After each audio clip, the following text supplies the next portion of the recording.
Digital arrest digital अरेस्ट्स। Digital arrest पे साल की एक महिला के साथ। तो डिजिटल अरेस्ट बेसिकली है क्या? तो 17 साल का एक लड़का, उसने लाखों के स्कैम किए। मैंने पूछा अरे स्कैम क्यों करते हो? उसने एक लाइन बोली और उसने मेरी बोलती बंद कर दी। वो कहता है आईफोन क्लाउड पे जो डाटा हमारा शेयर होता है, सो आईफोन दावा करता है आपका डेटा बिल्कुल सेफ एंड सिक्योर है। सेफ एंड सिक्योर 100% तो कुछ भी नहीं होता। एक आता है ऑनलाइन स्पेस जिसको हम डार्क वेब बोलते हैं। अब डार्क वेब क्या है? गवर्नमेंट की तरफ से कोई सपोर्ट है अगर किसी के साथ ऑनलाइन स्कैम होता है? Better to be safe than sorry.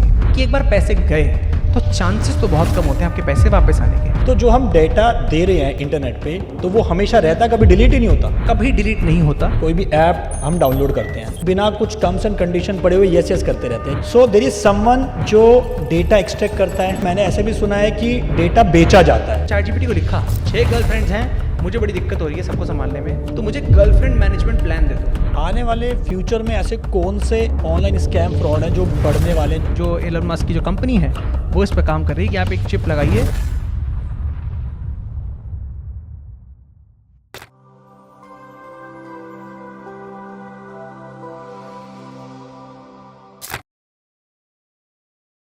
जैसे जैसे हम लोग इंटरनेट की दुनिया में घुसते जा रहे हैं, आजकल टेक्नोलॉजी का बहुत ज्यादा यूज करने लगे हैं, जैसे कि चैट जीपीटी, एआई, डीपसेक और ना जाने क्या क्या।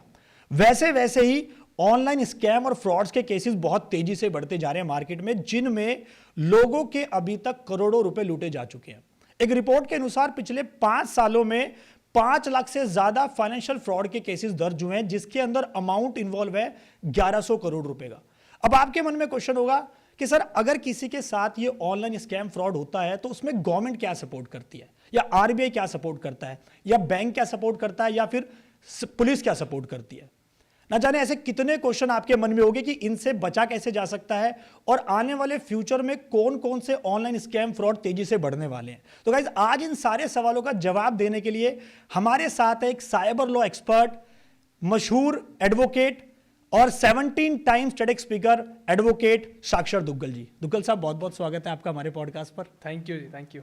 सो भाई, आपने टेडेक्स का प्लेटफॉर्म भी, आप वहाँ पे भी गए, तो एक मन में सवाल बात आ रही है कि ऑब्वियसली आपने एक वकील भी हो, टेडेक्स स्पीकर पे भी आप एज अ स्पीकर बन के गए हो, तो आज दीपक बैसला के साथ पॉडकास्ट करने का जो आपको मौका मिला उसके बारे में क्या कहते हो?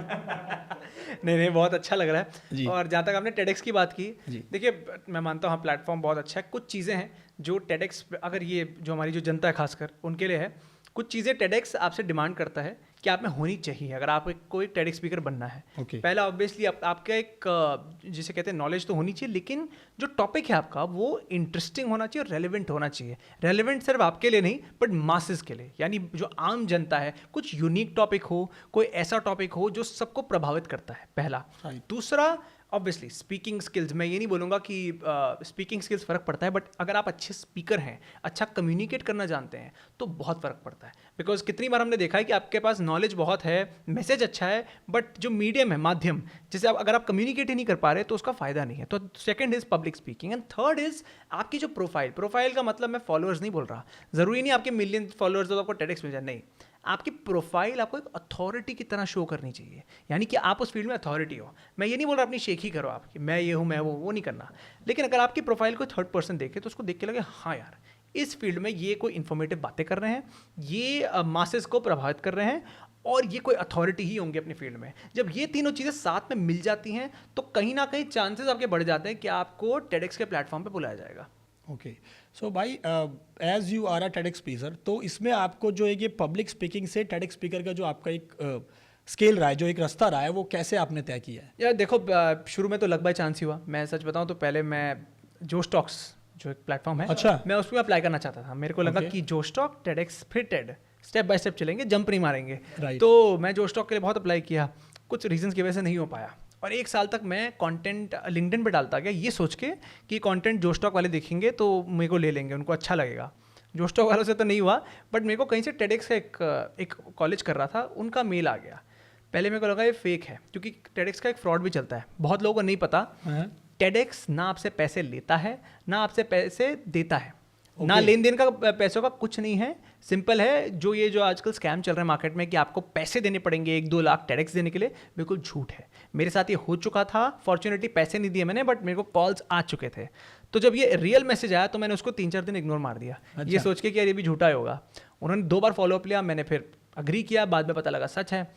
पहली वाली तो हो गई, बट पहली करने के बाद मेरे को एक पैटर्न दिखाई दिया कि अच्छा कैसे होता है। मैं थोड़ा इसमें खुद भी रुचि लेने लग गया कि यार होता कैसे है। करते करते मैंने रियलाइज़ किया यार मेरे पास AI और लीगैलिटीज़ जो मेरा खुद का जो टॉपिक है ये हर किसी को प्रभावित करता है। तो हर किसी को प्रभावित करता है तो क्यों ना इसकी एक एक चीज़ पकड़ी जाए, अलग अलग TEDx में अप्लाई किया जाए। जब अप्लाई किया, उनको टॉपिक अच्छा लगा, उनको स्पीकिंग फॉर्चुनेटली थोड़ी अच्छी लग गई होगी, तो थोड़ी बहुत ड्रामेबाजी करता रहता हूँ मैं, वो अच्छी लग गई होगी तो उन्होंने बुला लिया। तो मेरे को लगता है कि जो मेन स्ट्रेंथ रही है मेरे, जो अगर आप बोले 17 TEDx सुनने में वो लगता है, बट मेन स्ट्रेंथ सिर्फ टॉपिक की रिलेटिबिलिटी। टॉपिक मासेस को पसंद आता है और इम्पैक्ट करता है, और उनको कहीं ना कहीं लगता है मैं कोई यूनिक सोल्यूशन प्रोवाइड कर सकता तो जैसे भी हम डिस्कस कर रहे थे ऑफलाइन भी कि आपने थिएटर भी किया है, तो वकील साहब आप जो है वकील भी हो, आप TEDx स्पीकर भी हो, साइबर लॉ एक्सपर्ट भी हो, तो मतलब किसी के लिए कुछ छोड़ोगे कि नहीं छोड़ोगे है? तो थिएटर अभी कंटिन्यू है? नहीं, थिएटर बिल्कुल कंटिन्यू। थिएटर तो मेरे को लगता है जान है, बिकॉज थिएटर से ये सारी स्पीकिंग हो, कोर्ट में जज के सामने बोलना हो, पॉडकास्ट में बोलना हो, ये सब थिएटर से ही वो ट्रेनिंग अपना मिल जाती है आपको, हाथ यूज़ करना, वॉइस का प्रोजेक्शन, जेस्चर्स, तो वो तो एक ट्रेनिंग चलती रहती है। और खासकर देखो एक वो भी रहता है ना कि थोड़ा दिमाग ये सारा साइबर सुन के बंदा पक जाता है पॉइंट के बाद, तो थोड़ा थिएटर आपको रिलैक्स कर देता है। राइट। तो पब्लिक स्पीकिंग में कुछ ऐसे कॉमन मिथ है जो लोग सोचते हैं कि यार पब्लिक स्पीकिंग सिर्फ यही लोग कर सकते हैं, बाकी नहीं कर सकते, वो क्या है? या मेरे को लगता है ये सबसे बड़ा मिथ है कि पब्लिक स्पीकिंग लोग कहते हैं ना मेरे को आती है, मेरे को नहीं आती। मेरा मानना है हमारे DNA में पब्लिक स्पीकिंग है। ऐसा क्यों बोल रहा हूँ मैं? आज से 10,000 साल पहले आप चले जाओ, जब कोई लैंग्वेज नहीं थी, हमारे पूर्वज कैसे कम्युनिकेट करते थे एक दूसरे से? हाथ का यूज़ करके, हाथ पैर का यूज़ करके, बॉडी लैंग्वेज का इस्तेमाल करके। तो कम्युनिकेट तो हमारे अंदर पहले से ही है। फ़र्क सिर्फ इतना है कि जब हो सकता है छोटे होते हुए किसी के साथ गलत एक्सपीरियंस हो गया, कोई शर्मीला था, कोई स्कूल में नहीं बोल पाया, किसी को मौका नहीं मिला, तो हमारे दिमाग में बस जाता है कि मुझे बोलना नहीं आता है। बोलना सबको आता है, फ़र्क सिर्फ इतना है कि आपके एक्सपीरियंसेस क्या हुए हैं। और कभी कभार मैं मानता हूँ कुछ लोग तो बहुत टैलेंटेड होते हैं, नेचुरली वो अच्छा बोलते हैं, बट 90% जनता अगर ना भी टैलेंटेड हो, इनेट हम कम्युनिकेशन ह्यूमन बींग्स का इनेट पार्ट है। फ़र्क सिर्फ इतना उसको कितना पॉलिश करता है। पॉलिश वही होता है, जितना अपने आप को स्टेज पर डालो, जितना ऐसे ऐसे एक्सपीरियंसेस लो, उतना जल्दी आप खोलोगे। जैसे मोदी जी कितने कन्विंसिंग पावर के साथ बोलते हैं, मतलब कहा जाता है कि politicians are very good actors. आपने मोदी जी का एग्जांपल दिया, अगर आप मोदी जब वो CM थे तब के इंटरव्यूज देखिए और अब के इंटरव्यूज में देखिए, ज़मीन आसमान का फ़र्क है।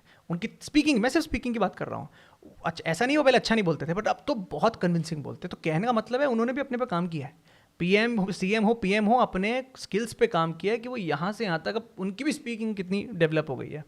ओके, सो साक्षर भाई, एज अ वकालत के तौर पर सबसे अच्छा मेमोरेबल एक्सपीरियंस कौन सा रहा अपना दिल्ली हाई कोर्ट में?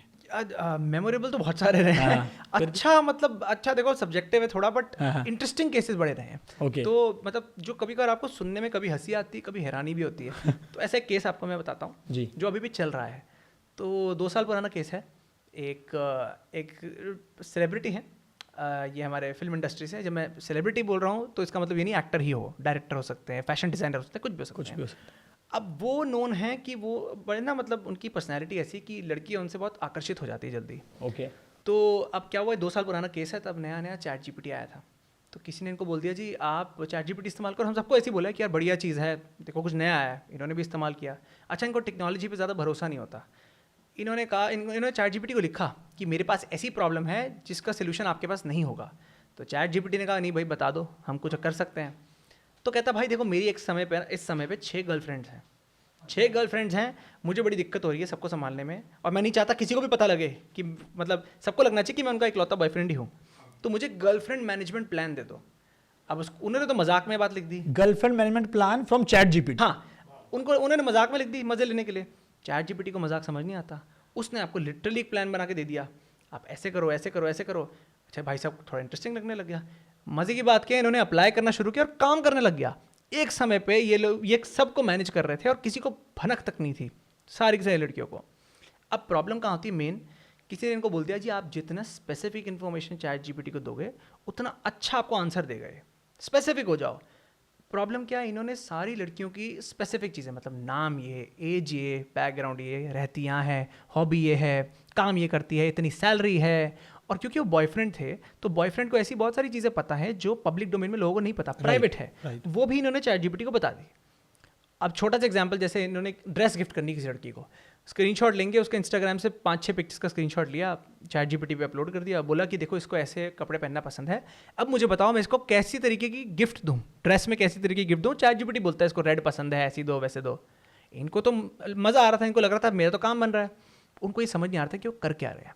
ये मामला 6-7 महीने तक चला, यानी वो ट्रेन करते गए चैट जीपीटी को, डेटा देते गए लड़की के बारे में, ये चैट जीपीटी दिन पर दिन आप उसको ट्रेन करते जा रहे हो तो वो इन्फॉर्मेशन पक्की होती जा रही है। अब किसी एक ने, क्योंकि भाई साहब को ये पार्टीज़ में जाते हैं और ये शो ऑफ करते हैं, अरे मैं तो लड़कियां मेरे पे दीवानी हैं, ये है वो है, कोई जलता था, किसी को पता लग गया और उसने इनमें से एक लड़की को बोला कि देखो ऐसे ऐसे है, तुम्हारी इन्फॉर्मेशन चैट जीपीटी पे डालता है। उस लड़की को मजाक लगा, उसने भाव नहीं दिया ज़्यादा इन बातों का। कुछ दिनों बाद ऐसी बैठी होगी, उसने अपना नाम सर्च कर लिया चैट जीपीटी पे, पूरा चिट्ठा बाहर आ गया, सब कुछ A to Z, ये लड़की ये है, नाम ये, सब कुछ जो वो 6-7 महीने से ट्रेन ही तो करे जा रहा था। और वो लड़की जो है कोई सेलिब्रिटी का तो वो है नहीं, सेलिब्रिटीज़ के बारे में आप डालो तो आ जाता है, बट एक आम आदमी का डेटा आप बार बार 6-7 महीने तक ट्रेन कर रहे हो, एक जो आम लेडी है, तो आ गया बाहर। वो शॉक्ड, ऐसी प्राइवेट इन्फॉर्मेशन, जैसे मेरा एक्स बॉयफ्रेंड ये था वो था, मतलब ये कोई नहीं चाहेगा कि ऐसी प्राइवेट चीज़ें पब्लिक डोमेन में आए, राइट। वो शॉक। और उन्होंने FIR कर दी इनके अगेंस्ट। बाद में पता लगा एक नहीं है 6 लड़कियां हैं, 5 लड़कियों ने भी सेम एक्सरसाइज की और सबका डेटा वहाँ था। तो अभी भाई साहब के अगेंस्ट 6 FIR हो रखी हैं। और मैं इस केस, मतलब मुझे जब मैं शुरू में सुन रहा था मेरे को बड़ा इंटरेस्टिंग, अजीब व गरीब केस की, मतलब ऐसे सुनने में नहीं आता आपको, बट एंड में आप रिजल्ट देखिए ना, 6 की 6 लड़कियों का डेटा बाहर है। और सबसे मज़ेदार बात क्या है, सबसे मज़ेदार बात यह है 1 से 1.5 महीना लग गया इस क्लाइंट को समझाने में। क्या समझाने में? ये मेरे पास आया ये बोल के मेरी गलती क्या है। मैंने कहा आपकी गलती क्या है? भैया आपने चैट जीपीटी पे सब डाल दिया, प्राइवेट इन्फॉर्मेशन। आप स्टेटमेंट सुनिए क्या बोलता है। वो लिटरली अपना फ़ोन निकालता है, कहता है ये देखो मैंने अपने अकाउंट के चैट जीपीटी पे सब लिखा था, मैंने गूगल पे नहीं लिखा, मैंने किसी और के अकाउंट में नहीं लिखा, मेरा अकाउंट है तो ये मेरा अकाउंट तो प्राइवेट हुआ ना। भैया जी इंटरनेट पे प्राइवेट नाम की कोई चीज़ नहीं होती, और आपका अकाउंट है इसका मतलब ये नहीं कि जो आप उसमें बातें कर रहे हैं वो आप तक ही सीमित है। ये सारा डेटा कहीं जा रहा है, कहीं सर्वर पे जा रहा है, वहाँ आता है, और आप 6-7 महीने तक डाल रहे हैं ये डेटा, तो कहीं ना कहीं आप चैट जीपीटी को ट्रेन कर रहे हैं ना। राइट। तो बेसिक मतलब इस केस से जो मॉरल है, मॉरल ऑफ द स्टोरी में ये समझाना चाहूँगा कि मानसिकता देखिए, मेरा है, प्राइवेट है, ये शब्द इंटरनेट पे नहीं जोड़े जाने चाहिए। इंटरनेट पे कुछ प्राइवेट नहीं होता, आपका तो कुछ नहीं होता, आप सबके लिए हैं, यानी आप तो प्रोडक्ट हैं। दुनिया भर के ऐप्स, दुनिया भर के कंपनीज आपका डेटा लेने के लिए बैठी हुई हैं, तो आप प्रोडक्ट हैं, आप कस्टमर नहीं है जो आपको लगता है कि फ़ोन मेरा प्रोडक्ट है, ऐप मेरा प्रोडक्ट है। तो कहीं ना कहीं जानना बहुत ज़रूरी है कि ये इंटरनेट की दुनिया जैसी खूबसूरत दिखती है हमें, आसान दिखती है, आसान तो बिल्कुल भी नहीं है। तो जो हम डेटा दे रहे हैं इंटरनेट पे, तो वो हमेशा रहता, कभी डिलीट ही नहीं होता? कभी डिलीट नहीं होता। आप कहीं पे भी चले जाएं, हमें लगता है, जैसे कितनी बार होता है, हम अब टीनेजर्स हैं, टिपिकल एग्जांपल, टीनेजर्स हैं, वो कुछ ना कुछ साइट्स पे जाते हैं, क्यूरियोसिटी होती है, वो अपनी हिस्ट्री डिलीट कर देते हैं ये सोच के कि यार अब तो डिलीट हो गया, किसी ने कुछ नहीं देखा, या फिर इनकॉग्निटो मोड पे जाते हैं और वहाँ पे इनको लगता है सेफ है। कुछ डिलीट नहीं होता कभी भी।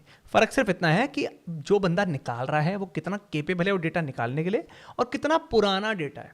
ज़्यादा पुराना डेटा हुआ थोड़ा टाइम लग सकता है, बट ये जो मिथ है कि भैया इंटरनेट पे चीज़ें डिलीट होती हैं, डिलीट कुछ नहीं होता। अगर डिलीट होता तो कितने ऐसे केसेस हमने देखे हैं जहाँ पुरानी चैट्स, जब फ़ोन डिस्ट्रॉय हो गया, चैट्स डिस्ट्रॉय हो गई, फिर भी कहाँ से आ गई? पुरानी आपके जो लिंक्स हैं, मतलब ये भाई साहब की सर्च हिस्ट्री क्या वगैरह, ये क्या है? ये सब ट्रैक करके तो किया जाता है कि बंदे ने ये किया वो किया, तो डिलीट कुछ नहीं होता इंटरनेट पे। हाँ, even one of the famous एक सेलिब्रिटी थे जिनके केस में भी पिछले 2-2.5 साल पुरानी चैट निकाली गई। 2-2.5 साल पुरानी चैट उनके केस में निकाली गई। कैसे निकाली गई? फ़ोन नहीं है, चैट्स डिलीट हो गई हैं। और मैं आपको इसका एक सिंपल रीज़न बताता हूँ। मैं ये सोशल मीडिया के केस में ज़्यादा बताऊँगा। बहुत लोगों को लगता है कि, मैं नाम नहीं लूँगा बट लोग समझ जाएंगे, कुछ फेमस सोशल मीडिया ऐप्स है जो कहते हैं एंड टू एंड इनक्रिप्टेड है हम लोग, हमारे सेफ है चैट्स आपकी। Okay. Safe in end to end encrypted जैसा कुछ नहीं होता। इसका मैं आपको रीज़न बताता हूँ क्यों। अलग अलग गवर्नमेंट्स का सोशल मीडिया कंपनीज के साथ एक, पहली बात तो लॉ में भी लिखा होता है और एक अंडरस्टैंडिंग भी होती है, राइट, कि अगर कोई हाई प्रोफाइल केस हुआ, या जब गवर्नमेंट ने सोशल मीडिया कंपनी को बोला कि मुझे XYZ डेटा चाहिए, तो सोशल मीडिया कंपनी को देना पड़ेगा विदाउट क्वेश्चंस आस्क्ड। अब कोई हाई प्रोफाइल केस है, क्या है, सोशल मीडिया को तो टेलीपैथी तो है नहीं कंपनीज को कि कौन सा केस हो जाएगा, तो सब चीज़ों का ट्रैक रखते हैं, सब चीज़ें रखते हैं कि कल को पता नहीं हमसे क्या मांग लिया जाए। तो आप जो भी चैट कर रहे हैं, आप कुछ भी कर रहे हैं, उन सब का रिकॉर्ड रखा जा रहा है। ओके। सो इंटरनेट ने, चैट जीपीटी ने, या फिर जितने भी ये प्लेटफॉर्म्स है टेक्नोलॉजी के, लाइफ तो इन्होंने आसान कर दी है, लेकिन साथ साथ जो ये ऑनलाइन स्कैम और फ्रॉड्स के केसेस बढ़ते जा रहे हैं, लोगों के मतलब करोड़ों रुपए लूटे जा चुके हैं, what do you think about it? देखिए, हर सिक्के के दो पहलू होते हैं। मैं ये नहीं कहता टेक्नोलॉजी ने अच्छा काम नहीं किया, बिल्कुल अच्छा काम किया। अब सब घिरे हुए टेक्नोलॉजी से, एडवांसमेंट हुई है, बट साथ ही साथ दूसरी साइड है कि जो क्रिमिनल्स हैं वो इसका गलत तरीके से इस्तेमाल कर रहे हैं। और हमने इसमें कई सारे एग्जांपल्स हम सब जानते हैं, वॉइस क्लोनिंग, डिजिटल आपका अरेस्ट स्कैम्स जो हो रहे हैं, डीप फेक स्कैम्स जो हो रहे हैं, ये कुछ नए नए नाम अभी हाल ही में सामने आए हैं हम सबके, कि ये नए नए बाय प्रोडक्ट हैं, नेगेटिव साइड ऑफ एआई। शुरू में बिफोर एआई एज, जो 2 साल पहले हम जामतारा वगैरह इन सब के बारे में सुनते थे, स्कैम हो रहे हैं, ओटीपी स्कैम होता है, फेक कॉल स्कैम होता है, वो सब आज भी एग्जिस्ट करते हैं। बट एआई की मदद से ऐसे स्कैम ज़्यादा रिफाइंड हो गए हैं और नए नए टाइप्स के स्कैम पैदा हो जा रहे हैं और ज़्यादा बढ़ावा मिला है।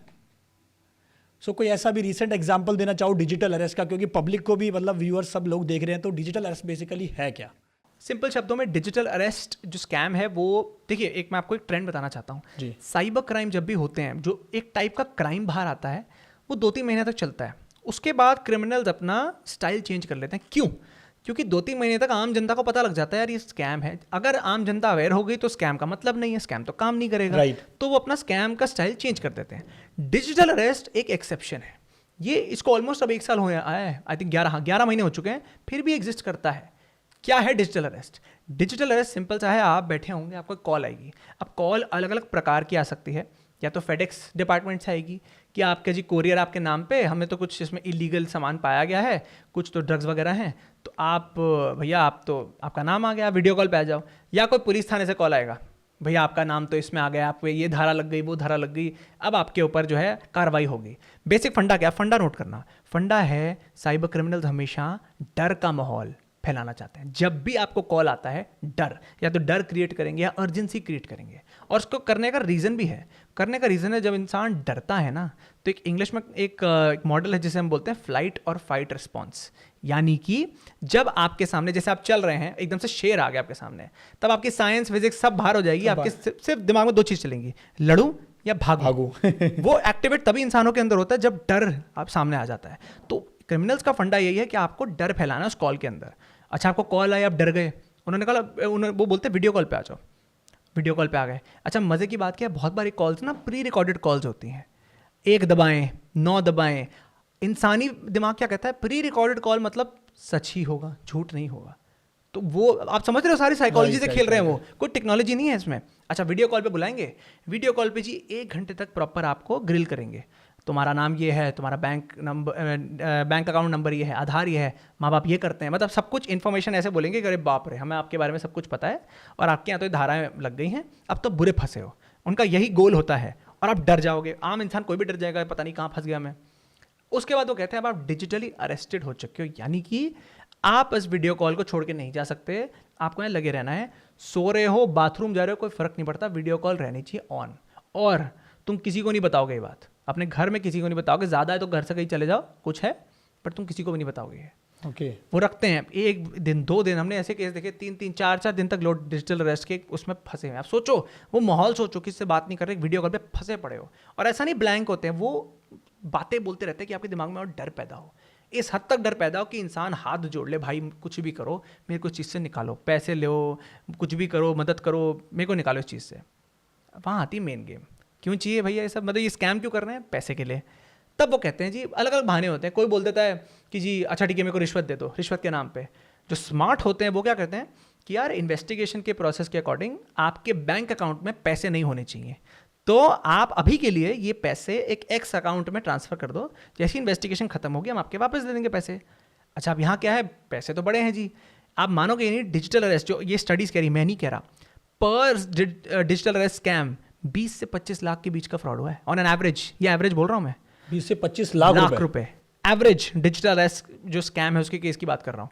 तो अब जो पैसे चाहिए, आप इतने लमसम अमाउंट जब आप ट्रांसफ़र करोगे तो बैंक तो कहीं ना कहीं अलर्ट हो जाएगा कि वैसे तो अब लाखों में ट्रांसफ़र नहीं करते, आज क्या हो गया।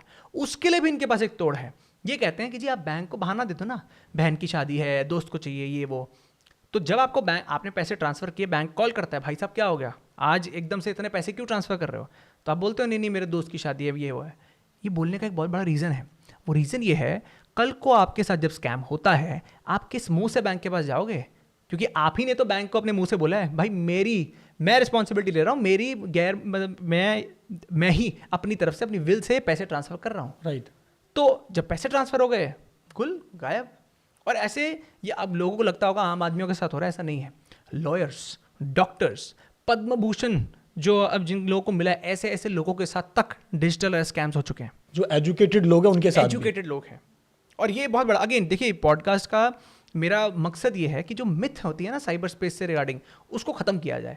बहुत बड़ी मिथ हम हमेशा बोलते हैं, यार देखो पढ़े लिखों के साथ भी स्कैम हो रहा है। भाई पढ़े लिखे या ना पढ़े लिखे, ये बात ही गलत है। क्यों गलत है? अगर पढ़े लिखे होना एक इकलौता प्रोटेक्शन होता स्कैम्स के अगेंस्ट, तो जामतारा जैसी साइबर क्राइम विलेजेस में बैठे बच्चे जो छठी पास भी नहीं है, वो बड़े बड़े IITs, IIMs और एजुकेटेड लोगों को स्कैम नहीं कर रहे होते। राइट। यहाँ पे अनएजुकेटेड इंसान एजुकेटेड इंसान को स्कैम कर रहा है। तो बात एजुकेशन की नहीं है, बात अलर्टनेस की है, बात अवेयरनेस की है। सो यानी कि जो भी स्कैमर है, जो भी फ्रॉड कर रहा है, वो एक नॉर्मल मैन की थिंकिंग या जो भी पढ़ा लिखा इंसान है उससे कहीं ज़्यादा ऊपर है। देखिए सिंपल सा एक डिसिप्लिन है, एक मतलब एक स्ट्रीम है जिसको हम कहते हैं साइबर साइकोलॉजी। सरल शब्दों में इसका क्या मतलब है? इंटरनेट का इस्तेमाल करना है, टेक्नोलॉजी का इस तरीके से इस्तेमाल करना कि आपके दिमाग से खेलना। आप कितने भी साइबर क्राइम देख लीजिए, कहीं पे भी देख लीजिए, कोई हाई फाई टेक्नोलॉजी नहीं है यहाँ पे। ऐसी टेक्नोलॉजी नहीं है जो सरकार के पास नहीं है, लोगों को नहीं पता, लेकिन वो आपकी मानसिकता के साथ खेलते हैं। सही समय पर ऐसी क्या चीज़ बोली जाए कि आप उनके बहकावे में आ जाए, चाहे वो बहकावा डर का हो, चाहे वो बहकावा लालच का हो, चाहे वो बहकावा लस्ट का हो, जो ठरक होती है। आप अलग अलग स्कैम देख लीजिए ना। डिजिटल अरेस्ट स्कैम्स यंगस्टर्स के साथ नहीं हो रहे, बड़े लोगों के साथ हो रहे हैं। क्यों? क्योंकि उनको डराना आसान है। जो स्टॉक मार्केट स्कैम, लालच, पैसे कमाओ, एक दिन में पैसा डबल, ये किसके साथ हो रहे हैं? ये यंगस्टर्स के साथ हो रहे हैं, क्योंकि बड़े लोगों को लालच में फंसाना मुश्किल है। और ये तीसरा जो न्यूड वीडियो स्कैम होते हैं, ये सब ये कहाँ है? ये आपकी जिसे कहते हैं ना लस्ट को टारगेट कर रहे हैं। तो आप देखो, आपके इमोशंस को टारगेट किया जा रहा है, आपके लस्ट को, डर को, आपके लालच को, उनको टारगेट करना आता है। और ये कोई इनबॉर्न टैलेंट नहीं है, इनको प्रॉपर ट्रेनिंग दी जाती है, प्रॉपरली ट्रेनिंग दी जाती है। भैया ये नए AI टूल आए हैं, इनका कैसे गलत तरीके से इस्तेमाल करना है। इंसान जो आपके जो जिनको आपको टारगेट करना है, उनको क्या बोलना है, कैसे बोलना है। और इस हद तक ब्रेन वॉश्ड है। मैं आपको एक रियल लाइफ बताता हूँ। तो एक साइबर क्राइम विलेज में मैं और कुछ लोग, हम 15 से 20 लोगों की टीम थी। हम गए एक देखने के लिए कि भैया हो क्या रहा है यहाँ पे। तो 17 साल का एक लड़का, उसने लाखों के स्कैम किए हैं। मैं उसके साथ ऐसे ही बैठा हूँ, बातें कर रहा हूँ, और मैंने पूछा, अरे स्कैम क्यों करते हो, ऐसे काम करते ही क्यों, क्या मजबूरी है? उसने एक लाइन बोली और उसने मेरी बोलती बंद कर दी, पूरी तरह बोलती बंद कर दी। वो कहता है, सर मैंने गलत क्या किया है? फ़ोन पर झूठ ही तो बोला है, क्या आप रियल लाइफ में झूठ नहीं बोलते? मैंने कहा, बोलता तो हूँ कभी कभार, तो मैंने भी वही किया है। और अगर मैंने झूठ बोला और कोई बेवकूफ़ मेरी बातों में आ गया तो उसका नुकसान। मैंने कहा, भाई साहब ये तो लॉजिक, हार्डकोर लॉजिक से देखा जाए तो बात तो बिल्कुल करेक्ट बोल रहा है वो। अच्छा, फिर मैंने उसको बोला, भाई गलत है, देखो लॉ में पनिशमेंट है, ये वो है, क्या है? कहता, मैं जानता था आप मेरे से जलते हो ना, इसीलिए आप ये बातें कर रहे हो। मुझे बताया गया था कि लोग मुझसे जलेंगे, 17 साल का अनपढ़ लड़का इतने लाखों कमा रहा है, तो आप मुझे भड़का रहे हो, बहकावे में ला रहे हो। तो इस हद तक ब्रेन वॉश किया जाता है कि बॉस तुम्हें लोग आएंगे, बोलेंगे काम गलत है, बट उनकी बात मत मानना, बिकॉज तुम तो सही ट्रैक पे हो, तुम तो तरक्की के ट्रैक पे हो। तो स्टेप बाय स्टेप आप देखो ना किस हद तक ब्रेन वॉश किया जाता है कि उनके दिमाग में गिल्ट नहीं है। आप जब देखो, हमें से कोई भी जब कोई गलत काम करता है, गिल्ट होती है अंदर जो हमें रोक लेती है, भाई तू गलत कर रहा है। जब वो गिल्टी खत्म हो गई तो कहाँ बंदा रुकेगा? तो ना तो उनको कभी लॉ की जानकारी होने देते हैं, उनको ये दिखाते नहीं ये काम गलत है, काम बिल्कुल सही है। भाई देखो ना कैसे, किस तरीके से वर्ड प्ले करके उन्होंने फंसा दिया कि रियल लाइफ में भी झूठ बोलते हैं, तो मैं फ़ोन पे झूठ बोलना है, भाई क्या हो गया? हमने रियल लाइफ में तो सुना है कि किसी एक टेररिस्ट ग्रुप का एक सरगना होता है या गुंडों का एक मेन गुंडा होता है। तो ऐसे ही इस क्रिमिनल के अंदर भी कोई ऐसे एक ग्रुप है जो लोगों को मतलब ब्रेन वॉश करता है? देखिए, इसमें कोई एक ग्रुप नहीं है, बहुत अलग अलग ग्रुप्स हैं, अलग अलग टाइप के लोग हैं। बहुत लोगों ने, मैं कभी जैसे नॉर्मल बात करता हूँ, लोग मुझे बाकायदा मैसेज दिखाते हैं, देखो ऐसा ऐसा फेक मैसेज है, कोई उसको पढ़ के बता दे। कितना आपके साथ भी हो रखा होगा, आपको कुछ मैसेज आए होंगे या मेल आई होगी, आपको देख के पता है अरे ये तो क्राइम है। तो हर क्रिमिनल कोई इतना स्मार्ट नहीं होता, कोई नया नया होता है, कोई बहुत ही एडवांस होता है, ग्रुप्स अलग अलग होते हैं। तो ये पूरा एक फैला हुआ मैं एक नेटवर्क नहीं बोलूँगा, एक पूरा इकोसिस्टम है। अलग अलग टाइप के लोग हैं, एक्सपीरियंस्ड, नॉन एक्सपीरियंस्ड, पढ़े लिखे क्रिमिनल्स, अनपढ़ criminals, smart criminals, impulsive criminals, अलग अलग टाइप के लोग हैं। और सबके पास डेटा है, सब अलग अलग लोगों का डेटा है। तो ये अपने तरीकों से अटैक करते हैं। प्रॉब्लम मेन कहाँ आती है? प्रॉब्लम आती है एआई। एआई के ज़रिए अब जैसे मान लीजिए कोई किसी की इंग्लिश ठीक नहीं है, कोई क्रिमिनल है उसकी इंग्लिश ठीक नहीं है, एआई की मदद से इतनी सॉलिड इंग्लिश की मेल बना देगा वो कि आपको मतलब वो ज़रूरत नहीं है ना आपको इंग्लिश की ज़रूरत है ना कुछ ज़रूरत है, थोड़ी बहुत भी आपकी टूटी फूटी भी अंग्रेज़ी हो, चैट जीपीटी पे डाला, खटाखट से उसने अपनी फेक फिशिंग मेल जिसकी हम बात करते हैं वो बना दी। मैं आपको इससे एक फिशिंग मेल की हमने बात की है, तो एक बहुत ही फेमस केस था और ये हांगकॉन्ग का केस है, पब्लिक में भी आया था ये। हांगकॉन्ग की एक बहुत बड़ी कंपनी है, वहाँ का जो चीफ फाइनेंशियल ऑफिसर है उनके साथ ये स्कैम हुआ। क्या हुआ, एक ये कंपनी का एक टिपिकल एक वो होता था प्रोसेस, महीने में एक बार इनका जो चीफ फाइनेंशियल ऑफिसर है जूम कॉल्स पे सबके साथ बैठता था और ये पूरा, क्योंकि इनके पास फंड्स थे, ये फंड मैनेजमेंट की एक कंपनी है, फंड्स लोगों के ट्रांसफ़र करती थी इधर उधर।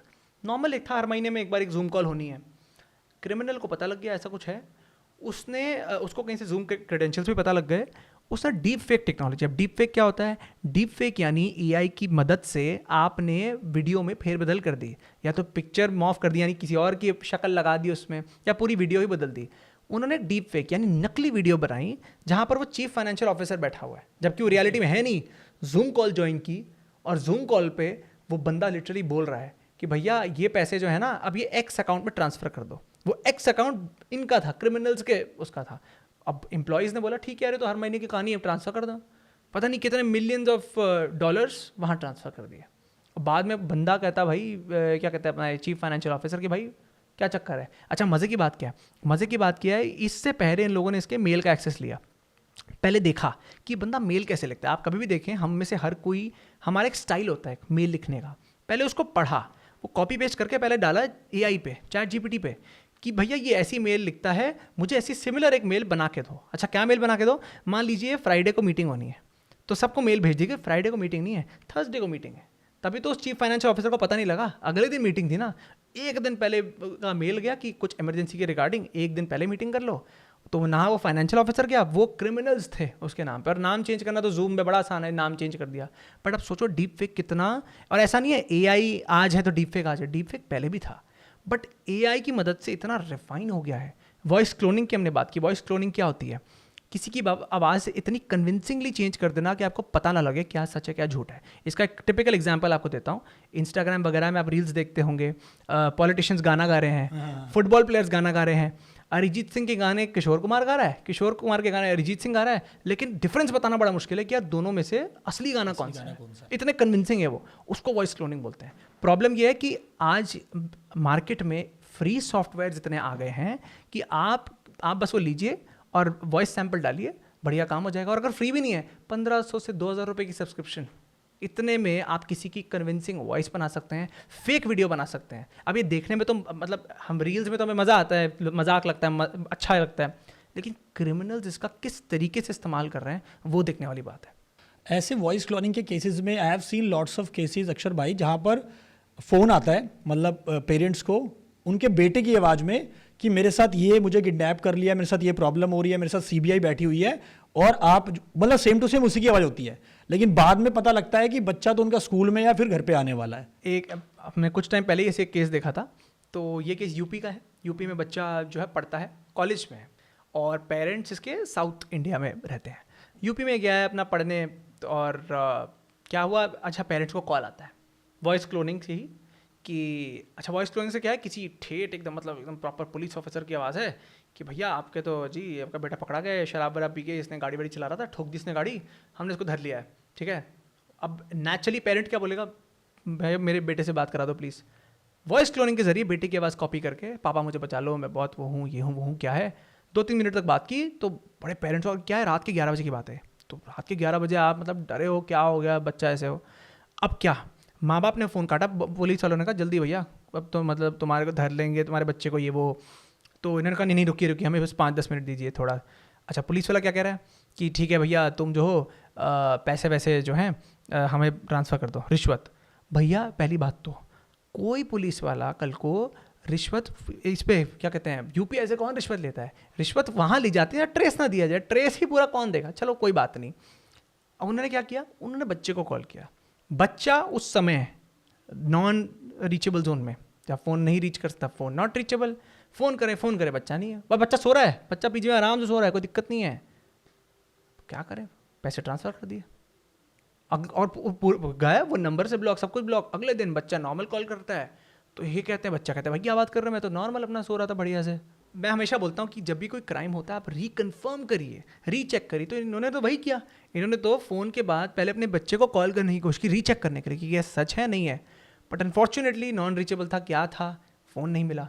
तो ये क्रिमिनल, ये जो साइबर क्राइम की दुनिया ऐसी बनती जा रही धीरे धीरे कि जो हमारे तौर तरीके हैं, बचने के तौर तरीके, वो भी कहीं ना कहीं डिफेक्टिव महसूस होते हैं हमें। तो हम भी कोशिश, आज मतलब जो हम लोग जो इस इंडस्ट्री में, हम भी नए नए तरीके ढूंढते हैं कि कैसे आम नागरिक बच सके।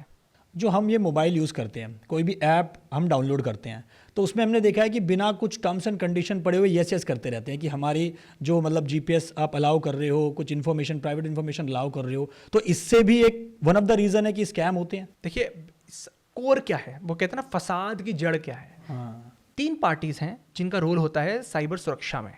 पहला आपकी सरकार, दूसरा आपकी अथॉरिटीज़, मतलब लॉ मेकिंग अथॉरिटी हो गई, आरबीआई हो गई, ये इन दोनों की तो हम सब बात करते हैं। तीसरे की कोई बात नहीं करता, वो है आम जनता, यानी कि हम। हाँ, आम जनता भी एक बहुत बड़ी पार्टी है। अगर ये अगर आप परफेक्ट लॉ ले आओ, सरकार परफेक्ट पॉलिसी बना दे, सब परफेक्ट हो सिस्टम, बट लोग जो हैं उसका पालन ना करें या कहीं ना कहीं ज़्यादा भरोसा कर लें, वो एक लीकेज आ गई ना, तो कहीं ना कहीं सिस्टम पूरा गिर जाएगा। तो आम जनता की, यानी हमारी कोई बात करता नहीं है। और जब मैं आम जनता की बात करूं, इंसान की जो फितरत है, नेचुरली हम डेटा केयरलेस हैं, हमें परवाह नहीं हमारे डेटा की। हम डेटा को बांटते हैं बिना सोचे समझे कि ये डेटा क्यों दे रहे हैं, क्या दे रहे हैं।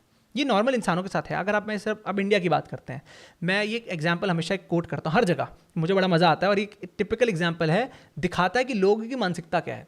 मैं एक रेस्टोरेंट गया, वहाँ पर मैंने एक ऑर्डर दिया अपना। अब ऑर्डर जब देते हैं तो वहाँ पर दूसरा सवाल क्या आता है ऑर्डर के बाद, अपना फ़ोन नंबर दीजिए जी। तो मैंने मना कर दिया, मैंने कहा मैं नहीं दूंगा। क्यों दूँ? वो कहता भैया हमारी पॉलिसी है। मैंने कहा कौन सी पॉलिसी है? तो वो तब चुप हो गया, कहता चलो कोई बात नहीं, आप साइड में हो जाओ, मैं बाद में देखता हूँ।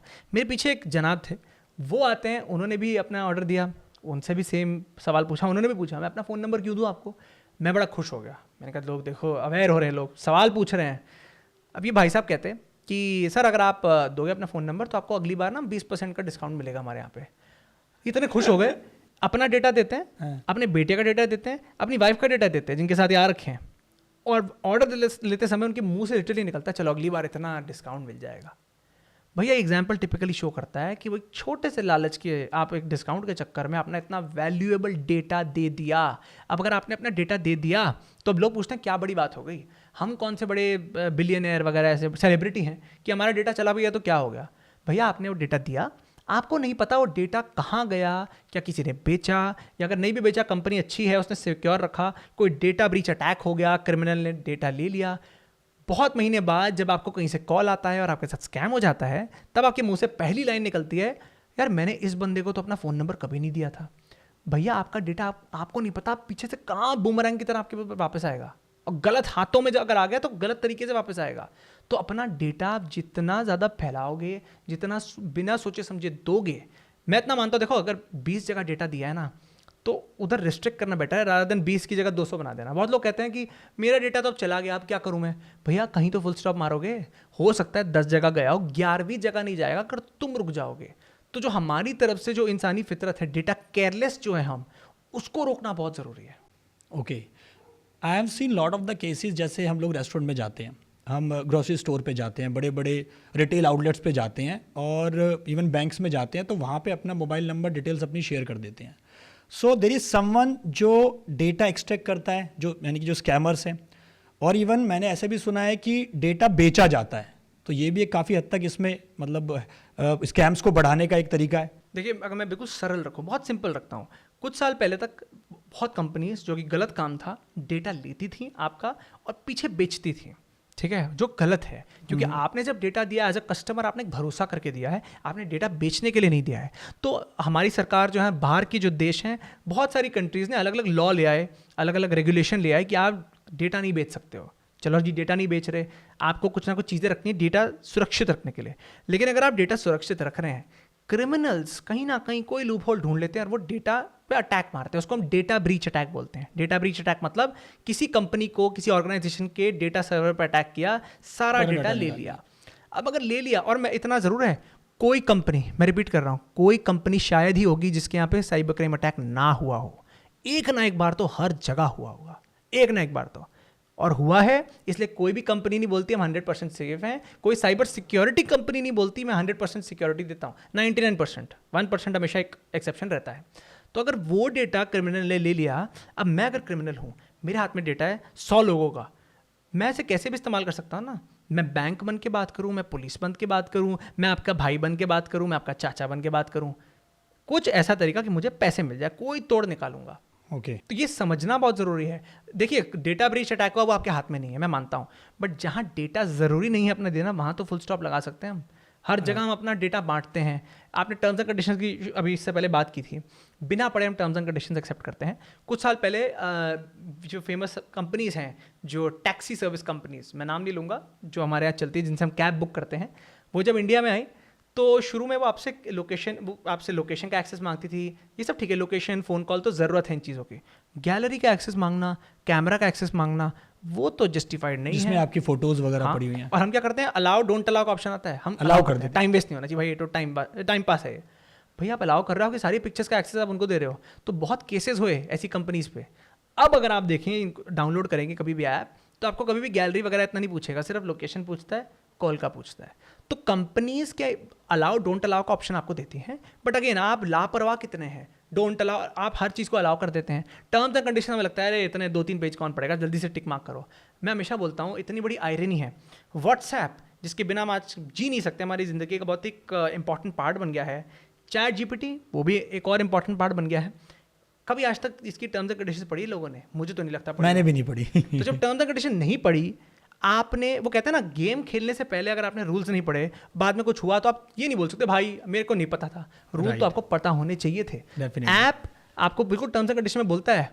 कितने सारे ऐप्स में बोलते हैं कि अगर आप मेरे को इस्तेमाल कर रहे हो तो आप मुझे परमिशन दे रहे हो, आपका सारा डेटा मैं ले सकता हूँ। हम वो पढ़ते नहीं, हम एक्सेप्ट कर देते हैं, हाँ जी। तो वही सारी बात आ जाती है ना, और फिर बाद में हम रोते हैं कि अरे हमारा डेटा कैसे ले लिया इन लोगों ने। भैया तुमने खुद ही, वो हमने पिक्चरों में देखा ना, पुराने पिक्चरों में कागजात पढ़े बिना साइन कर दिया और दूसरे के नाम पे प्रॉपर्टी हो गई। वो सिमिलर केस है कि ना पढ़ा नहीं आपने, साइन कर दिया, बाद में आप रो रहे हो अरे भाई मेरे साथ ये कैसे हो गया। आईफोन क्लाउड पे जो डाटा हमारा शेयर होता है, सो आईफोन दावा करता है कि यार कि नहीं, आपका डेटा बिल्कुल सेफ एंड सिक्योर है। देखिए, मैं ये बोलूँगा कि सेफ एंड सिक्योर 100% तो कुछ भी नहीं होता। हाँ, ये ज़रूर है, लेवल ज़्यादा हो सकता है कि अगर दूसरे फ़ोन यहाँ हैं, आईफोन यहाँ है, मैं इतना ज़रूर मान सकता हूँ कहीं ना कहीं थोड़ी सिक्योरिटी मेजर्स ज़्यादा ली गई हैं। बट कोई कंपनी दुनिया में, कोई सरकार भी ये नहीं बोल सकती कि भैया 100% सेफ। 100% सेफ जैसा कुछ नहीं होता है, कुछ भी नहीं। मैं खुद मैं आपके सामने बात कर रहा हूँ, मैं अपने आप को कभी ये नहीं बोल सकता मैं 100% सेफ हूँ। मैं ये भी नहीं बोल सकता मैं 100% नॉलेजेबल हूँ। क्यों? अभी जब हम ये घंटा बात कर रहे हैं, उस 1 घंटे के अंदर दुनिया में कुछ और हो रहा है जो मुझे नहीं पता। राइट। और मतलब मैं पीछे हो गया ना, मेरे को नहीं पता क्या है, कोई ऐसी चीज़ जो मैं नहीं पढ़ पाया, कहीं मिस हो गई, तो 1% चांस हमेशा रहता है। तो कभी भी उसमें मत जाइए कि यार 100% सिक्योरिटी, ऐसा कुछ नहीं होता है। और अभी जो मैंने शुरू में बात की थी, अगर कोई कंपनी या सरकार अच्छी पॉलिसी वगैरह भी ले आए, वो कहते हैं ना आपको ताला तो हाथ में दे दिया, बट अगर आप ताले का इस्तेमाल नहीं करेंगे तो क्या फ़ायदा उस ताले का। यानी आम जनता, अगर लॉ अच्छे आ गए, सब आ गए, बट उनको पता ही नहीं है, अब अवेयरनेस अपने राइट्स की नहीं है, अवेयरनेस प्रोसेस की नहीं है, पैसे कैसे रिकवर होते हैं, क्या है क्या नहीं है, तो कैसे काम चलेगा। साइबर अटैक से याद आया कि हमारा एक यूट्यूब चैनल है स्टार्ट रूट फिनटेक, जहाँ पे हम फाइनेंस की वीडियोस बनाते हैं। इवन वो लास्ट ईयर उसे भी हैक कर लिया गया, और हमने तो इवन अब 2 वे प्रोटेक्शन जो होती है ना जीमेल पे और यूट्यूब पे, हमने वो नहीं कर रखी थी, वो हमें बाद में हमें करनी पड़ी। बट वो तो टचवुड अच्छी बात ये रही कि वो विदिन 48 आवर्स हमारा चैनल वापस आ गया। तो एक ये अटैक हमारे साथ भी हुआ है। देखिए, अभी ये इतने अटैक्स बहुत जगह हुए हैं, और फॉर्चुनेटली लास्ट 2-3 महीनों से, तो जब से साल वैसे मैं बोलूँ शुरू हुआ है, सरकार हमारी, अगर मैं सिर्फ इंडिया की बात करूं, सरकारें जो हमारी हैं, हमारी जो बॉडीज़ हैं, अलग अलग RBI, लॉ मेकर्स, जो सोशल मीडिया कंपनी से जो बातचीत हो रही है, अच्छे स्टेप्स लिए जा रहे हैं मामला और स्ट्रेंथन करने के लिए। फॉर एग्जांपल, पीछे RBI ने बड़े अच्छी इन लोगों ने पीछे रूल्स निकाले हैं। एक चीज़ कि अब आप जो आपको इतने स्पैम कॉल आते हैं, अब आप ये नहीं बता पाते असली कौन सा है, नकली कौन सा क्या है। राइट। तो RBI ने सिंपल बोला है कि भैया हम आपको कुछ नंबर्स देंगे, जैसे 1400 से अगर स्टार्ट हो रहा है तो मतलब आप अपनी प्रमोशन करना चाहते हैं, 1600 नंबर दे रखा है कि स्पेसिफिक नंबर से ही आपको बैंक से कॉल आएगा, सो दैट आम जनता कंफ्यूज ना हो, पहला। दूसरा, वेबसाइट भी, हम जो फिशिंग वेबसाइट होती है कि फेक वेबसाइट भी बन जाती है, उसका भी एक अच्छा तोड़ निकाला है कि जो अप्रैल से चालू होगा कि डोमेन नेम, हमें पता है वेबसाइट के डोमेन नेम होते हैं, तो जो बैंक्स हैं, जो हमारे बैंक्स हैं, उनको डोमेन नेम दिया जाएगा bank.in। यानी आप सारे बैंक्स जो भारत में हैं उनको bank.in का दिया जाएगा। तो कल को आपको कोई मेल रिसीव, आप वेबसाइट पे किसी की जा रहे हैं, तो अगर bank.in है तो आपको एक श्योरिटी हो सकती है कि चल भाई ये तो असली है। जैसे गवर्नमेंट की वेबसाइट होती है gov.in। तो एक डोमेन नेम दिया जा रहा है। fin.in उन ऑर्गेनाइजेशंस को दिया जा रहा है जो नॉन बैंकिंग है। तो कहीं ना कहीं प्रोसेस को एक स्टैंडर्डाइज करने की बात हो रही है, सो दैट लोग कंफ्यूज ना हो सही क्या है गलत क्या है। बट अगेन सिर्फ इस चीज़ को लाना इनफ नहीं है। क्यों? आप अब देखो ना, अब ये न्यूज़ हर जगह है कि bank.in ये हो। आपको क्या लगता है अगर कोई क्रिमिनल बैठा है वो क्या इसका तोड़ निकालने की कोशिश नहीं करेगा? वो बैठा थोड़ी रहेगा, वो सोचेगा अच्छा ये अप्रैल में आ रहा है, ये 2 महीने के अंदर क्या मैं ऐसा करूं कि कुछ नया कोई तोड़ निकाल पाऊँ। तो ये जो चूहा बिल्ली की जो एक रेस चलती रहती है। सो इसके अंदर गवर्नमेंट की तरफ से कोई सपोर्ट है अगर किसी के साथ ऑनलाइन स्कैम होता है तो? देखिए, अगर स्कैम किसी के साथ हो, मैं हमेशा पहली लाइन बोलता हूँ, better to be safe than sorry. Unfortunately cyber जो स्पेस है उसका आप स्वभाव बोल लीजिए, नेचर बोल लीजिए, वो ऐसा है कि एक बार पैसे गए तो चांसेस तो बहुत कम होते हैं आपके पैसे वापस आने के। बट बात करते हैं कम चांसेस की, कि क्या हो सकता है। राइट। किसी के साथ अगर स्कैम हो गया, पहला आप 1930 जो गवर्नमेंट का ही नंबर है, आप वहाँ पे कंप्लेन कर सकते हैं। ओके। दूसरा cybercrime.gov.in, ये अगेन गवर्नमेंट का ही पोर्टल है जहाँ पर आप एक्चुअली ऑनलाइन कंप्लेंट डाल सकते हैं आपके साथ हुआ क्या है। ये 2 चीज़ें। तीसरा, और ये सारे ऑप्शनल नहीं है, ये सारे एक साथ ही करने हैं। ये 2 आपने किया। तीसरा, अगर आपके साथ कोई फाइनेंशियल फ्रॉड हो गया है, ज़्यादातर लोगों के साथ होते हैं, आप सबसे पहले अपने बैंक को एक प्रॉपर रिटन आप उनको इंटीमेट करिए, यानी उनको बताइए कि मेरे साथ ये हुआ है। और 1-2 लाइनर नहीं, पूरा चिट्ठा ईमेल के थ्रू भी, ईमेल के थ्रू लिखत होना चाहिए, चाहे आप फिजिकल दे रहे हैं ईमेल के थ्रू दे रहे हैं, बट प्रॉपर चिट्ठा आपके साथ ये हुआ क्या है। अब आरबीआई की जो करंट नोटिफिकेशन है वो सिंपल सी इतनी बात कहती है कि 72 आवर्स के अंदर अंदर, यानी 3 दिन के अंदर अंदर जब वो क्राइम आपके साथ हुआ है, आपको अपने बैंक को जो है आपको वो नोटिस आपको देना है रिटन प्रॉपर।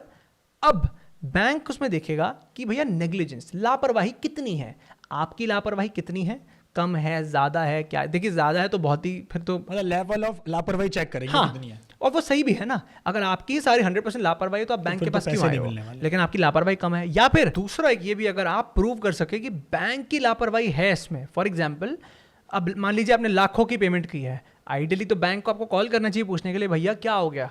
अगर मान लीजिए बैंक ने कॉल नहीं किया कि मैं तो बेवकूफ़ कर ही रहा हूँ, मतलब मैं बेवकूफ़ी कर ही रहा हूँ, लेकिन बैंक ने रिकन्फर्म क्यों नहीं किया। पहली लापरवाही वहाँ हो सकती है। दूसरी लापरवाही म्यूल अकाउंट्स। म्यूल अकाउंट्स का मतलब फेक अकाउंट्स बहुत आसानी से साइबर क्रिमिनल्स खोल लेते हैं बैंक्स में। क्यों खोलते हैं? कल को मान लीजिए 2 लाख के मतलब स्कैम हो गया, अब वो 2 लाख किसी एक अकाउंट में नहीं आएगा, वो 2 लाख को बांटा जाएगा 50-50, 20-20 हज़ार में अलग अलग फेक अकाउंट्स में, सो दैट जो क्रिमिनल्स हैं वहाँ से ट्रांजैक्ट कर लें और आगे भेज दें। तो बैंक की रिस्पॉन्सिबिलिटी बनती है कि ऐसे फेक अकाउंट्स एग्जिस्ट नहीं करने चाहिए। ऐसे कितने हमने केस देखे, 4-4 साल पुराने फेक अकाउंट एग्जिस्ट करते हैं। तो आप ये एक्चुअली प्रूव कर सकते हैं कि भैया मेरे साथ जो स्कैम हुआ है वो ये फेक अकाउंट के चक्कर में हुआ है, और आप एज बैंक आपने फेक अकाउंट बंद नहीं किया, तो आपकी जिम्मेदारी। अगर आप ये चीज़ें प्रूव कर लेते हैं तो कहीं ना कहीं आपके पैसे वापस आने के चांसेस बढ़ जाते हैं। और मैं ये नहीं बोलूँगा बिल्कुल 100% आते हैं, 60, 70, 80%, बट 0 से तो बेटर ही है। लेकिन सबसे मेन की बात क्या है, आपको शुरू में जल्द ही एक्शन लेना है। आप लोग बोलते हैं पुलिस से FIR, साइबर क्राइम सेल, आप वो जाइए, बिल्कुल करिए, जल्दी करिए। लोग क्या करते हैं 2 दिन तक तो सोचने में लगा देते हैं भाई क्या करूं, दुख में रहते हैं, अरे मेरे साथ क्राइम हो गया। नहीं, आपको ASAP as soon as possible करना है, क्विक एक्शन लेना, क्विक एक्शन। लेकिन अगर कोई मुझसे बोले कि बिल्कुल गारंटी है, गारंटी तो बिल्कुल नहीं है, चांसेस कम है। मैंने शुरू में बोला चांसेस कम है, वो तो आप थोड़े से चांस में खेल रहे हो। 90% तो गए तो गए, क्योंकि ये स्पेस ही ऐसा है, ट्रेस करना मुश्किल है। कोई कंट्री के बाहर बैठा है, कैसे पकड़ोगे उसको, कहाँ से उसने पैसे कब ट्रांसफर किया आपको पता भी नहीं लगा। तो इसीलिए खुद की सुरक्षा करना सबसे पहली प्रायोरिटी होनी चाहिए। सो ये स्कैमर्स और ये जितने भी ऑनलाइन स्कैम जो करते हैं, फ्रॉड जो होते हैं, ये कहीं एक स्पेसिफिक कहीं लोकेशन पे बैठे रहते हैं, कोई जगह पे बैठे रहते हैं? देखिए 2 चीज़ें हैं यहाँ पे। पहला तो फिजिकल लोकेशन, जो साइबर क्राइम विलेज जिसको हम बोलते हैं, क्या है, जामतारा साइबर क्राइम विलेज है। यहाँ पे लोग, एक बंदा क्राइम नहीं कर रहा, मिल के यूनिटी में सारे विलेजर्स क्राइम कर रहे हैं, पूरा गांव इन्वॉल्व है। अब प्रॉब्लम क्या है, जामतारा को देखते देखते दूसरे गांव वालों ने इंस्पिरेशन ले ली, तो आजकल नए नए साइबर क्राइम के जो है विलेजेस सामने आ रहे हैं। जामतारा तो था ही, न्यू, मेवात, और ये क्या होता है, ये ना बॉर्डर एरिया में बैठे होते हैं। क्यों बॉर्डर? मतलब कंट्री के बॉर्डर नहीं, स्टेट्स के बॉर्डर। अगर कोई भी क्राइम हुआ आप दूसरे स्टेट में भाग जाओ, इधर से उधर, जब तक वो दूसरे कोऑर्डिनेट करेंगे आप कहाँ से कहाँ निकल लिए। तो ये तो हमने फिजिकल लोकेशंस की बात की। एक आता है ऑनलाइन स्पेस जिसको हम डार्क वेब बोलते हैं। अब डार्क वेब क्या है? हमने वो आइसबर्ग वाली फेमस एक वो देखी होगी हमने फोटो कि आइसबर्ग है, ऊपर थोड़ा सा दिखता है लेकिन नीचे इतना बड़ा आइसबर्ग होता है। राइट। तो इंटरनेट का लेस देन 5% आपका ये सब गूगल वगैरह है, जिसको हमें जो लगता है इंटरनेट है वो लेस देन 5% ही है। बाकी 15% प्राइवेट नेटवर्क्स हैं, सरकारों के प्राइवेट नेटवर्क्स, कंपनी के प्राइवेट नेटवर्क्स। बाकी 70 to 75% डार्क वेब है। अब डार्क वेब जैसा नाम है, काला, यहाँ पे कुछ नहीं पता होता क्या है। सब लोग अनजान है। पहली बात तो आप किसी को ट्रैक नहीं कर सकते, आपको नहीं पता दूसरा कौन है, और सारी इलीगल एक्टिविटीज़ आप जो इमेजिन कर सकें, घिनौने से घिनौने काम, वो डार्क वेब पे होते हैं। अच्छा, इसको एक्सेस करना, आप गूगल से एक्सेस नहीं कर सकते इसको एक्सेस करने के लिए एक स्पेशल ब्राउज़र भी होता है जिसको हम अनियन राउटर ब्राउज़र यानी टॉर ब्राउज़र बोलते हैं। अनियन बोला मैंने, प्याज क्यों बोला? प्याज की बहुत लेयर होती हैं। वैसे ये जो ब्राउज़र है आपको अलग अलग लेयर से घुसा के फिर डार्क वेब में ले जाता है, और डार्क वेब में सब अननोन है, आपको पता ही नहीं। आप इलीगल सामान बेच रहे हैं, आप हथियार बेच रहे हैं, किसी को मारने की सुपारी दे रहे हैं, सब कुछ होता है। और बहुत बार डार्क वेब, बहुत लोगों की फैंटेसी होती है कि यार डार्क वेब देखते हैं क्या है, मेरे को जानना है। नाम से तो ऐसा लग रहा है जैसे कोई एक कमरा होगा जिसमें बहुत ज्यादा अंधेरा होगा और कई सारे लोग ना हुडी पहन के बैठे होंगे। बिल्कुल, आप वही समझ लीजिए। आपको नहीं पता दूसरा कौन है, सबने मास्क पहना हुआ है, अच्छा, ना ट्रैक कर सकते हैं, कुछ नहीं पता, सिर्फ चैट हो रही है, नॉर्मल अपना रहता है। बहुत यंगस्टर्स, उनको बड़ा ना एक क्यूरियोसिटी होती है कि मैं डार्क वेब देखूँ क्या है, और मेरा जवाब होता है सिंपल, ना। क्योंकि वो इतनी घिनौनी जगह है, वहाँ लोग अपने सैडिस्टिक मतलब मज़े के लिए मारना, काटना, पीटना लोगों का चलता है। ये सब डार्क वेब में होता है। डार्क वेब में होता है। फॉर एग्जाम्पल, किसी ने वीडियो चलाई और कोई लिटरली बंदा है, रियल बंदा, कोई फेक वीडियो नहीं है, रियल बंदा बैठा है, कोई दूसरा बंदा आ रहा है, मास्क पहना है, कुछ है, हाथ में चाकू है, और थोड़ा मार रहा है उसको, एक कट मार दिया। नीचे कमेंट्स आते हैं, और मारो, इसके साथ ये करो, वो करो। क्यों? कोई जानता क्यों नहीं किसी को, लेकिन एक सैडिस्टिक वो प्लेजर होता है ना कि दूसरे का नुकसान हो जाए, मेरे को मज़ा आ रहा है देख के। इतनी घिनौनी वहाँ होती रहती हरकतें, और ओपन होती हैं। वीडियो चल रही है, लोग चैट कर रहे हैं, जैसे लाइव स्ट्रीम होता है अपने यूट्यूब वगैरह में, कुछ इस तरीके से। तो यहाँ पे सारी उल्टे सीधे काम होते हैं। सरकारें भी बहुत सारी डार्क वेब में हैं। क्यों? क्रिमिनल्स को ट्रेस करने के लिए। जब उनको अड्डा पता है क्रिमिनल्स का, तो वो भी वहाँ पर हैं, लेकिन किसी को नहीं पता कौन क्या है। तो क्रिमिनल्स कोड लैंग्वेज में बातें करते हैं, और सरकारें जो होती हैं वो कोड को डिकोड करने में लगी रहती हैं पूरा टाइम। ओके, आने वाले फ्यूचर में ऐसे कौन से ऑनलाइन स्कैम फ्रॉड हैं जो बढ़ने वाले हैं, जो लोगों को दिखने वाले हैं कि ऐसा इनसे बच के रहना है? देखिए, बहुत सिंपल सा इसका जवाब है। पहला, IoT, इंटरनेट ऑफ थिंग्स, यानी कि सिंपल कॉन्सेप्ट का मतलब होता है जब आप किसी भी ऑब्जेक्ट में इंटरनेट फ्यूज कर दें, उसको IoT, इंटरनेट ऑफ थिंग्स बोला जाता है। For example, smart watch, smart AC, smart TV। Normal TV भी था, AC भी था, लेकिन आपने उसमें इंटरनेट जोड़ दिया। ये क्राइम्स बढ़ जाएंगे। और ये क्यों बढ़ेंगे? हर चीज़ में इंटरनेट जुड़ता जा रहा है ना। आप धीरे धीरे, अगर आप ये ट्रेंड देखिए, पहले फ़ोन में था, कंप्यूटर में था, फ़ोन में आया, AC, TV, वॉच, अब स्मार्ट जूते भी आ रहे हैं, गाड़ियों में आ चुका है। और सबसे बड़ी बात, अभी तो चिप की, अगर आपने ध्यान से सुना हो, एलन मस्क काम कर रहा है इस पर। एक चिप आपके यहाँ डाली जाएगी जो आपके सारे ड्रीम्स रिकॉर्ड कर सकती है, सब रिकॉर्ड कर सकती है। तो कहने का मतलब है कहाँ कहाँ तक ये चीज़ें जा रही हैं। पॉसिबल? It's definitely possible. इसी पे एलन मस्क काम कर रहे हैं। न्यूरालिंक, जो एलन मस्क की जो कंपनी है, वो इस पर काम कर रही है कि आप एक चिप लगाइए, रिकॉर्ड हो जाए, आपके सपने रिकॉर्ड हो जाए, सब कुछ हो जाए। कहने का मतलब सिर्फ इतना है कि जब इंटरनेट हर ऑब्जेक्ट पे आ रहा है, तो ऐसे क्राइम्स के बढ़ना कभी बहुत आसान हो जाएगा। पहला IoT। दूसरा ऑब्वियसली AI जैसे जैसे बढ़ेगा, नए नए, अभी तो हम जानते हैं डीप फेक और वॉइस क्लोनिंग जानते हैं, कल को और AI के माध्यम से नए नए स्कैम्स पैदा हो सकते हैं। तीसरा, ओपन AI जो है, उन्होंने कुछ साल पहले एक स्टेटमेंट दी थी पब्लिक में कि हमारा एक सुपर इंटेलिजेंस प्रोजेक्ट है जिसको हम 2027 तक लॉन्च कर देंगे।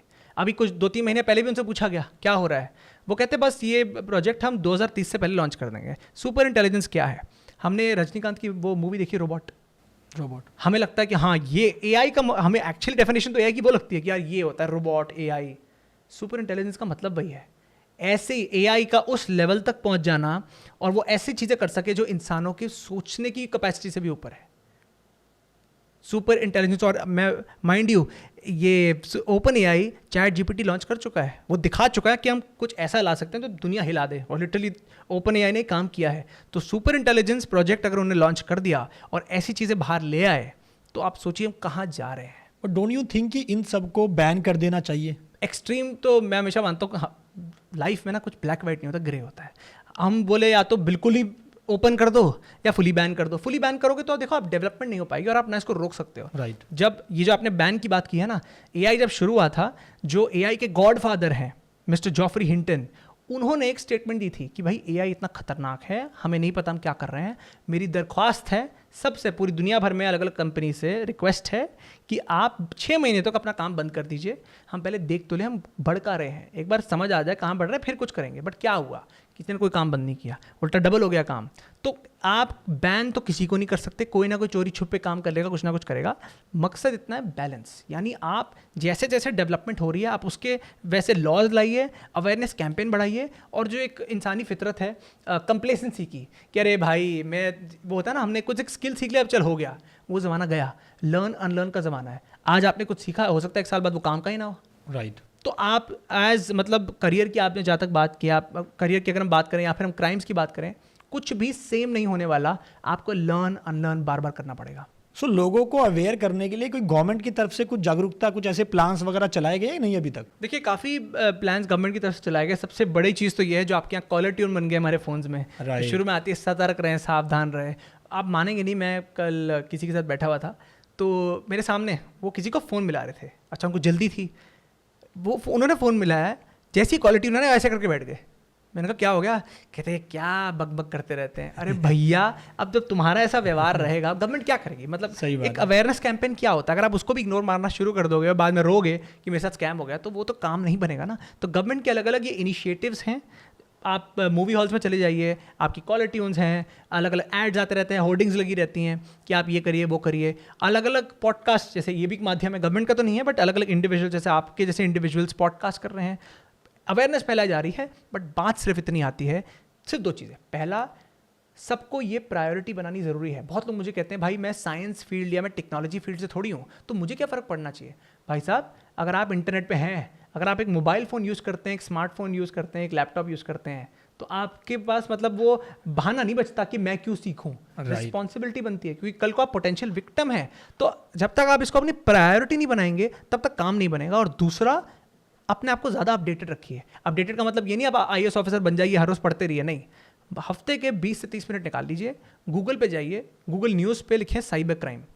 आपको सिर्फ इतना पता लग जाएगा मेरे आसपास आजकल कैसे टाइप के क्राइम हो रहे हैं। बेसिक 1-2 आर्टिकल भी पढ़ लेंगे, मोर देन इनफ है। क्यों?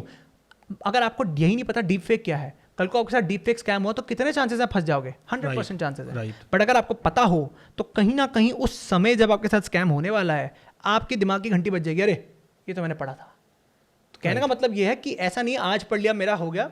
हर हफ्ते 20 से 30 मिनट निकाल लीजिए, स्क्रोलिंग को छोड़ के थोड़े 30 मिनट अगर गूगल न्यूज़ को काम की चीज़ देख लीजिए, काम की चीज़ देख लेंगे। और किसी और के काम की नहीं, आपकी खुद की मेहनत की कमाई है। अपनी खुद की मेहनत की कमाई अगर आप नहीं चाहते कि स्कैमस्टर्स 2-2 मिनट में उड़ा लें, तो इसको प्रायोरिटी बनाना जरूरी है। लोगों को फुर्सत ही कहाँ है वो बकवास सा कंटेंट देखने के अलावा। अगर मैं बात करूँ अभी रिसेंटली जो यूट्यूब पे बड़े बड़े यूट्यूबर्स की कंट्रोवर्सी हुई है, सो उनके ऊपर भी साइबर लॉ एप्लीकेबल होता है? अगर होता है तो वो उनको कौन से सेक्शन में पनिशेबल मतलब पनिशमेंट मिलने वाली है? बिल्कुल एप्लीकेबल होता है और अभी कितनी सारी FIR हो चुकी हैं। देखिए क्योंकि बोला तो ऑनलाइन स्पेस पे है ना, एक ऑनलाइन मीडियम माध्यम पे बोला है, तो हमारा लॉ सिंपल कहता है, चाहे IT एक्ट हो, चाहे भारतीय न्याय संहिता हो, जो BNS है नया लॉ, सिंपल इतना कहता है कि कोई भी सेक्सुअली एक्सप्लिसिट यानी कोई भी ऐसा कंटेंट जिसमें अश्लीलता हो, वो कंटेंट आप बाहर अगर डाल रहे हैं या उसको ट्रांसमिट यानी किसी और को सेंड कर रहे हैं, तो कहीं ना कहीं वो इंसानों, जो हमारी सोसाइटी के जो मानसिकता पे एक बहुत बड़ा खतरा है। छोटे छोटे बच्चे होते हैं जो ऐसे सेलिब्रिटीज़ को बहुत मानते हैं, अगर वो ये चीज़ देखेंगे तो उनके दिमाग में क्या प्रभाव पड़ेगा? तो कहीं ना कहीं इतनी सारी FIRs हो चुकी हैं BNS के अंडर, सेक्शन 67 IT एक्ट के अंडर, और कहीं सज़ाएँ, कहीं में 3 साल की सज़ा है, 1-2 लाख जुर्माना है, कहीं में 5 साल की सज़ा, 1-2 लाख जुर्माना है, 5-6 लाख भी है। तो कहने का मतलब इतना है कि आप आजकल कुछ भी करें, आप कोई भी लॉ में भी अगर हम देखें, ऑनलाइन का स्कोप हर जगह होता है, या तो ऑनलाइन एविडेंस होता है, कुछ ना कुछ होता है। तो IT एक्ट बहुत जगह, मैं कहूँगा एटलीस्ट 95% जगह एप्लीकेबल हो जाता है। राइट। सो देखा दोस्तों आपने कि मतलब रादर देन इस तरह का कंटेंट जो जिसमें अभद्र भाषा का या कुछ सेक्सुअल के रिगार्डिंग आपसे कुछ बात कही जा रही हो ऐसे कंटेंट में, उसके देखने के बजाय कुछ ऐसा इंफॉर्मेटिव चीज़ देखिए जिससे आपके लाइफ में कुछ चेंज आए, कुछ आपको सीखने को मिले। और आई एम श्योर आज के पॉडकास्ट में साक्षर भाई ने जो बातें बताई है ना, साइबर क्राइम को लेकर, ऑनलाइन स्कैम्स को लेकर, फ्रॉड्स को लेकर, वो आपके जीवन में भी कहीं ना कहीं काम आने वाली है। तो अगर इस पॉडकास्ट से आपकी लाइफ में कुछ भी चेंज होता है, please do share the video and subscribe the channel. तो मिलते हैं नेक्स्ट पॉडकास्ट में। थैंक यू भाई, बहुत बहुत आपका आभार, अभिनंदन आने के लिए। डेफिनेटली भाई, थैंक यू।